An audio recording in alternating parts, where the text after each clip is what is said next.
nombre départs annoncés, elle s'arrangeait inconsciemment pour qu'un quiproquo avec ses amis éclate, donnant ainsi sens à la séparation à venir. Les attaches se brisaient plus efficacement, colorant le blues engendré par les éloignements géographiques. Il s'était promis un petit chien depuis des années, quand il serait fixé. Un jour, qu'il avait songé rester ou ne plus les faire suivre, ils étaient allés l'adopter. Elle était restée dans la voiture avec leur fils pendant qu'elle était descendue le choisir avec leur fille parmi les 500 chiens recueillis qui se serraient sous un hangar de fortune. Elle devait traverser tout l'abri pour arriver à l'enclos des petits, mais sur le chemin, le plus micro des grands chiens vint leur faire la fête comme aucun autre et les suivait dans tout le bâtiment. La petite l'avait tout de suite élue et ne voulait pas chercher. Pas même la vue des tout petits chiots ne l'émouvait plus que ce chien orange. Oh, pourquoi ce Kleb s'est enchaîné dehors? Parce qu'il passe sous la clôture et qu'il s'échappe dans la résidence. Il va se faire caillasser. Pas de chaîne, rentre-le tout de suite. Mais il bouffe tout à l'intérieur, il fait pipi sur le tapis. Mais comme tu veux pas que je range le tapis, je passe mon temps à le nettoyer. Il supporte pas d'être dedans. Mais s'il y a une tempête, t'es dégueulasse. Je pourrais le rentrer, c'est pas si terrible. En attendant, il peut rester sous l'abri. Mais t'es un monstre. Mais tu peux pas la blairer, cette chienne, de toute manière. Il y a que nous qui nous en occupons. C'est à peine si tu lui donnes pas des grands coups de pied dès que tu la vois, d'ailleurs. Ça t'est déjà arrivé? C'est pour ça qu'elle grogne quand tu rentres à la maison. Ça m'ennuie pour toi. Tu rentres chez toi, tu te fais aboyer dessus, mais pourquoi tu lui donnes des coups? Tu la rentres, cette... Ta logique me dépasse. Un jour, tu veux partir l'abandonner et tu me jures qu'elle est morte. Un jour, tu veux qu'elle dorme sur le tapis du salon. Je capte pas bien. Je te dis que c'est un chien qui aime l'extérieur. T'as eu qu'un poisson rouge quand t'étais petit. Moi, j'avais le zoo à la maison. Entre les chiens, les chats, les lapins, les hamsters, les cochons d'Inde, les pies et le cheval. J'oublie personne. Ah, si, les bébés oiseaux tombés du nid, recueillis et nourris à la pâtée pour chien, à la seringue. Sans compter Arthur. Arthur, l'araignée de la cuisine, qui avait l'air d'être immortelle, jusqu'à ce qu'on bouche l'arrivée d'air avec du béton. Pauvre Arthur. La durée de vie d'Arthur pour une araignée commune européenne laissait à penser qu'elle avait dû être le nom qu'ils avaient donné à plusieurs générations d'arachnoïdes.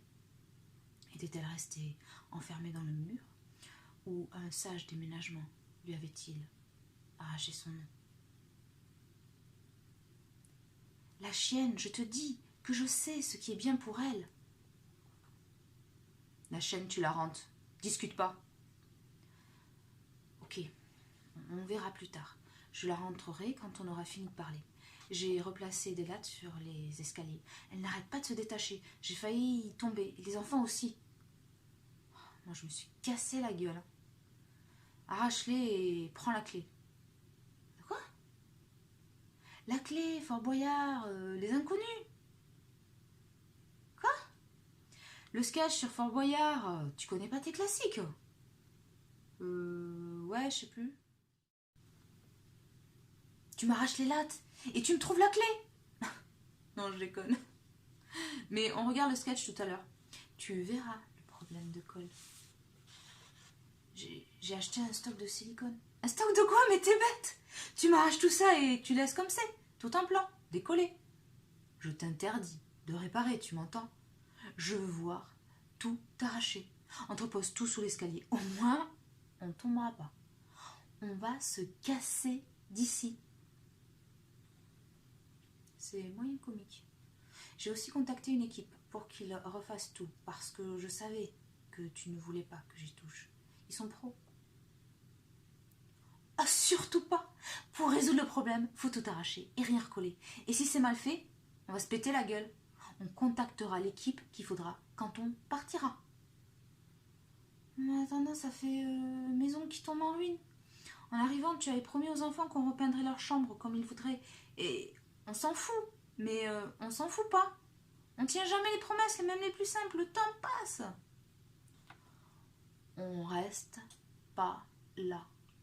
Que les gosses prennent des crayons et qu'ils s'éclatent sur les murs. Qu'est-ce que tu veux repeindre quand on va repeindre avant de partir? Ça sera plus nickel. On va pas faire 2 fois le même boulot. C'est gâché. Fais une toile. Je viens juste de finir ma monnaie et tu t'en tapes. C'est vrai. Mais pourquoi tu l'as transformée en plateau de table basse? Ben oui, c'est pour que le spectateur voit le tableau sous tous les angles, avec les changements de perspective qui modifient les perceptions et donnent à interprétation et variation des portées symboliques. Oh my lord. Don't you think? Faut mettre Mona sous verre. Surtout pas. Le passage du temps, l'usure, les liquides renversés, c'est ce qui va apporter une dimension nouvelle, inscrivant une chronologie aux étapes effacées. On disait donc les lattes. Ouais, les lattes, celles qui s'arrachaient comme on décolle un post-it.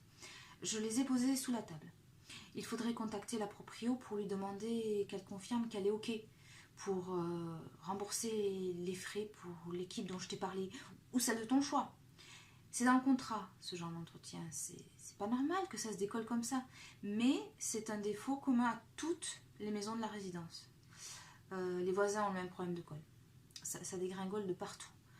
Mais dès que je répare, ou que je fais réparer quelque chose, ou que je veux contacter la nana, tu te mets hors de toi.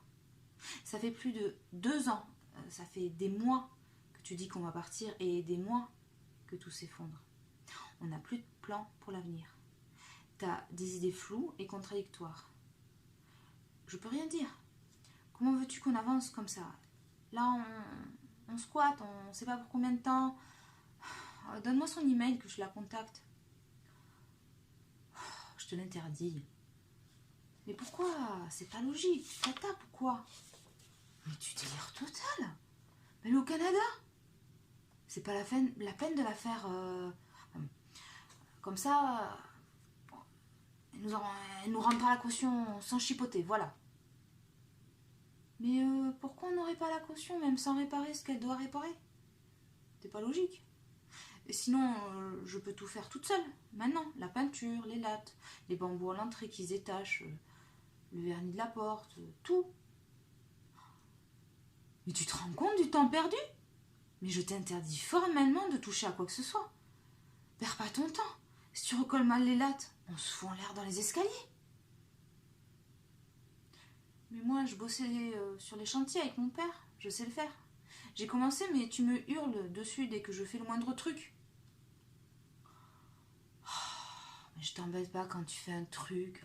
C'est pas à nous de le faire. On part bientôt. C'est une équipe qui doit faire ça. Après qu'on soit parti pour que tout soit impec pendant que tu fais autre chose. Ouais, partir bientôt, ça fait des mois que tu dis ça et on peut inviter personne sans se sentir gêné. Ça fait mauvaise impression pour ton boulot. J'ose à peine dire à la voisine de venir prendre un café, c'est... Ok. Les lattes pour la pisse mémère. Je contacterai une entreprise pro. Que les gosses écrivent sur les murs. Je te dis, les mecs repeindront par la même occasion. C'est Coco qui régale. Ok, hein, je vais me coucher, je dors. Je dors. 5h30. Les matins étaient toujours froids, sous la moiteur. Elle se levait avec lui. Elle insistait pour qu'ils prennent le café ensemble et qu'ils discutent des lattes, pas des lattes, des lattes. Il se préparait, puis il disait qu'il attraperait le meilleur kawa de la ville sur le chemin, qu'il en avait assez de ce job, que c'était comme ça, mais la faute à personne, qu'elle devait se préparer à déménager, où une nouvelle opportunité plus prestigieuse les porterait. Dans quelques semaines, dans 3 mois, il fallait qu'elle se tienne prête. Oui, elle pouvait trouver un emploi si ça lui chantait. Autrement, il fallait qu'elle attende 3 ans de résidence dans ce pays pour avoir le droit de demander à monter son commerce, qui devait être un business que ne pouvaient pas facilement monter les locaux. Il faudrait qu'elle renonce à la photo, interdite comme activité commerciale aux étrangers. Très bien, elle y resterait. Elle y arriverait. Partirait. Oui, partirait. C'était certain. Elle avait essayé de travailler en faisant de la traduction depuis l'étranger. Mais elle se retrouvait toujours avec un problème de suivi d'adresse, de compte pour se faire payer. Tout semblait complexe malgré l'apparente simplicité. Travailler pour de l'argent semblait impossible, sauf à être payée une misère.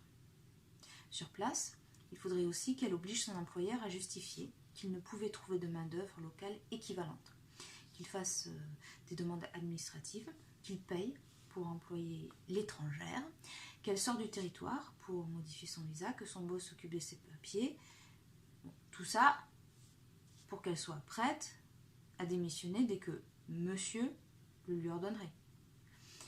Les petits pleurant dans ses jupons. Non, elle ne pouvait pas trahir un employeur honnête. Elle ne pouvait pas non plus travailler pour des ONG. Les attachements, c'en était trop pour elle. Elle avait bossé dans le magasin du coin, juste pour voir, quelques jours. Et quelque chose était faux. Les gens étaient étranges. Ce n'était pas sa place, quand ça aurait pu l'être. Quelque chose de faux dans l'air. Elle ne pouvait rien. Vendre les toiles. Oh non, il n'y en avait pas assez. La qualité était somme toute médiocre. Travailler. Lever, coucher. Lever, abonné absent. Abonné absent, coucher, lever. Un autre soir, en ricanant, il lui lançait. Vas-y, bosse, plutôt que de chatter. Puis, il se hâtait de s'éclipser en gesticulant. Je sais pas moi, mais écris un bouquin en détail sur ma vie à moi. La vie de Coco the King. Si j'ai le temps, j'y jetterai un œil. T'as à peine commencé à lire le premier, qui date d'il y a 2 ans. Ça parle un peu de toi et t'as le beau rôle. Le beau rôle? Mais n'importe quoi. À quoi ça sert, ça? Avec moi, qui est tout frais, tout rose et tout mièvre. Non mais tu m'as vu? C'est pas la vraie vie de Coco. Tu nous fais avaler des couleuvres. Non, faut un truc sur la vie du King. C'était un travail biographique, je te signale. Un bio quoi? Un boulot de synthèse? Tu rigoles? Arrête. Et gna gna gna, et gna gna gna. Mais je te critique jamais comme ça. En me foutant de ta gueule, comme ça je fais ma Marseillaise pour te servir. Mais pourquoi? Et toi, va savoir ce que tu racontes sur moi? Oh, que je suis bête, t'es affreux. Et j'en parle à personne. C'est vrai, allez, nous fais pas chier. Oh, merde.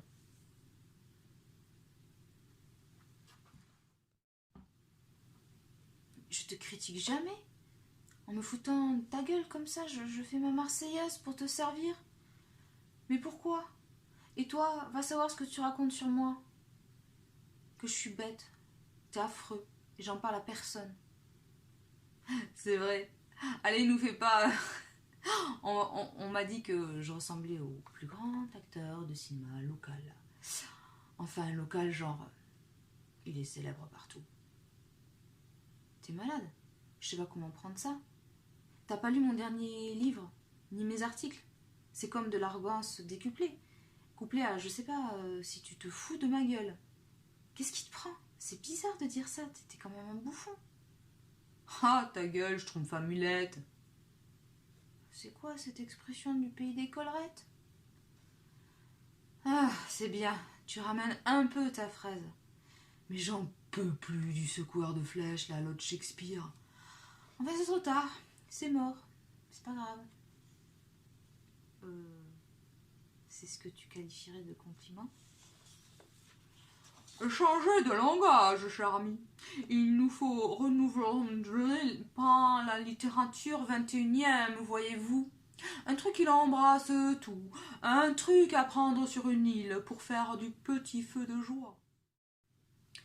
Il plaça son dos bien droit, croisa les jambes, puis les décroisa, comme se souvenant que cela ne se faisait pas dans la haute, serra fermement les genoux ensemble, fit mine de rajuster une jupe presque courte, cala ses mains sur ses cuisses, ses doigts s'entrelaçant rigides dans une sorte de tension maîtrisée.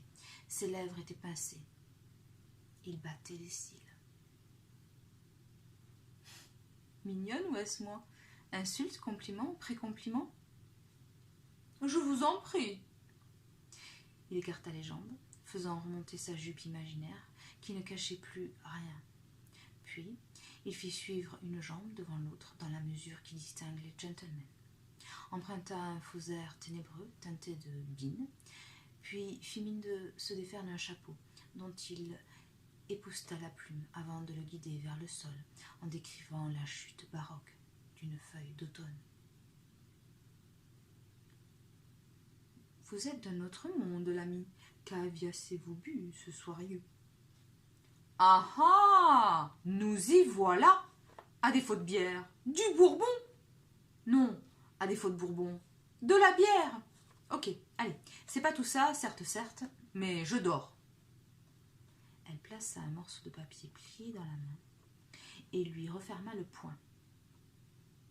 Il déchiffrait ce qu'il contenait.